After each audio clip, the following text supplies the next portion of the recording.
guys, welcome back to another episode, and we are officially in the first episode of 2021, and I cannot wait to get into it. But first, I want to say happy holidays. I wasn't able to make any videos the past couple weeks because I went back home to New York and I saw my family and I had so much fun and I just didn't have any time.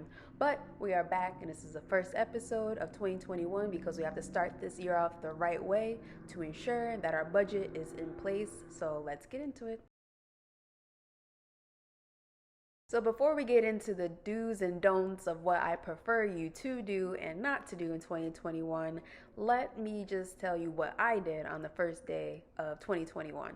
So after I should say, the text messages and after all the calls of the Happy New Year's, I went straight to work into my financial state of mind and I started budgeting immediately. So I put a high portion of my income into my savings and investments because I want to start the year off and stay ahead, and I don't want to play catch up in April or later on in the year in August. Like, you just want to be ahead of the game. So I did a high percentage, put it aside to those savings and investments. And number two, of course, would be to pay your expenses. That's what I did. I paid all of my bills, of course.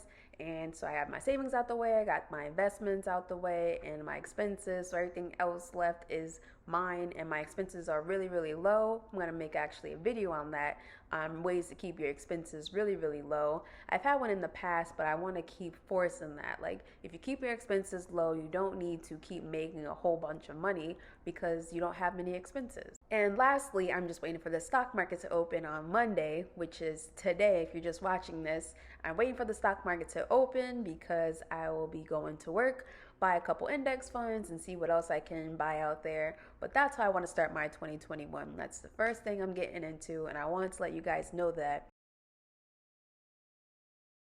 So I want to start off with a very important don't. Please, please, please do not start investing into the market until you paid off your high interest debt. I said this before, but I want to reiterate it again just in case you weren't able to watch that episode. But if you have high interest debt, like I'm talking about high interest like credit cards, 19, 20+%. If you still have balances on those credit cards, do not invest into the stock market because you'll be putting your money nowhere.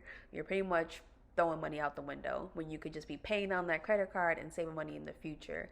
So for example, if you have a $2,500 balance on your credit card and you have 20% interest rate and you're only making the minimum payment of $70 because you're like, oh, instead of doubling, I'm going to put that $70 into the stock market. You're only going to earn on average 10%. Not only, it just only in this instance because you're paying 20%, so it's a 10% difference. So you're going to essentially lose over $300 that you can see here because you have to pay $1,300 in interest on this credit card and you're only going to earn about $900 in the stock market for investing that $70 every month. So you see how there's a mismatch. You should just definitely put that extra $70, pay that credit card off, be patient, and once that hits zero, if you have nothing else that's high interest, start depositing that extra money into the stock market.